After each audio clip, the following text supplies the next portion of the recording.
Alright, got the 682 out here working on it. A couple things. I think the last video I was trying to figure out this deck. I did mow with it for a little bit. It was still scalping. I did get an extra wheel and a pin, so it now has all four wheels back under it. It's still scalping, however. I wanted to see what it would do yesterday mowing. And then I know my mom doesn't really care if the grass dies, like it'll grow back, but you can see I get scalped it there. I mean, it cut it pretty short. Yeah, you can see it scalped it in there. Just the discolor, the brown, it scalped it pretty bad. That's grass clippings.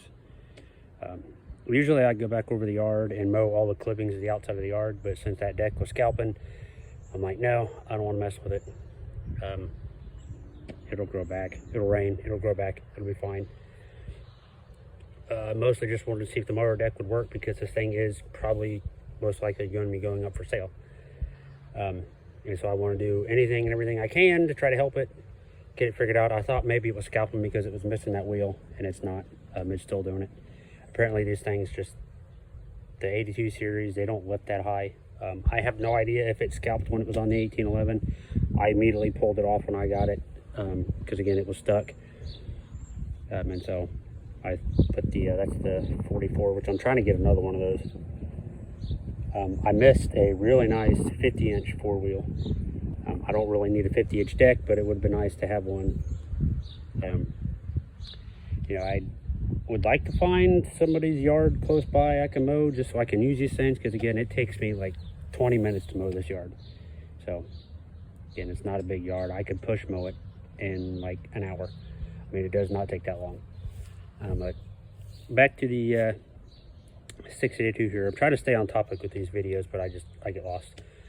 So what I did, and you're probably wondering, why are there tires laying everywhere?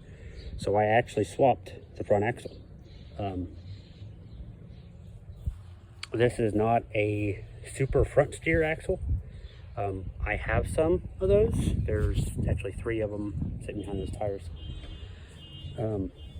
Yeah, I could have threw it on here. I could have not been that dude and kind of hold on to them because people kind of want them. But to get a little bit more ground clearance out of this thing, what I did is whatever's left of that. I had a 1541, which it had a regular front, like had a regular axle in it. It's straight, it's not swept like the Supers, but it still sits up higher because it was on Cyclops. So I put that under. I didn't take a video of any of the stuff because I was trying to get this done, and my mom coming in and out, and but this axle again was already out. It was in my parts bin. Cleaned everything up, cleaned all the grease, the grime, the crud off of it, cleaned the spindles up real good. I still got to grease them again, so I just threw these tires on here. Set everything. I still got to adjust the toe out on this one. It's wanting to sit a little in while the other one's straight, but the easiest way to do that is set it on the ground and then kick it whichever way you need to go. But it's on it. It took me all day, but it's on it.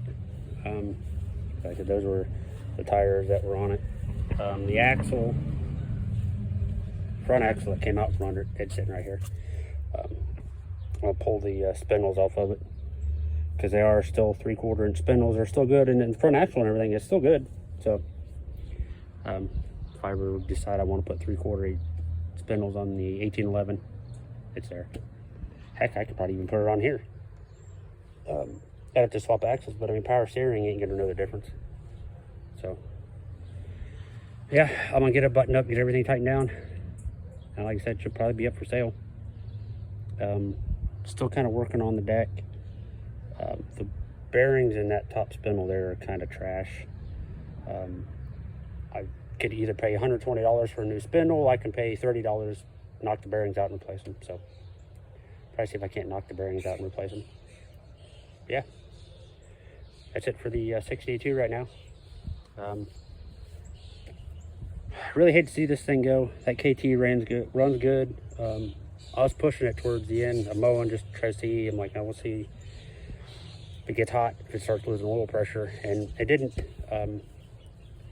Wide open, and it will tell it's a SAE 30. Wide open runs about 25 pounds of oil pressure. Now when I idle it down, it's about like 10, 11, maybe 12. This gauge doesn't really read increments that low. It's just 0 on the 25. But I mean, it didn't get hot. Oil's still clean, so that'll be it for the 682 right now. I'm gonna throw everything back under it and drive it around a little bit.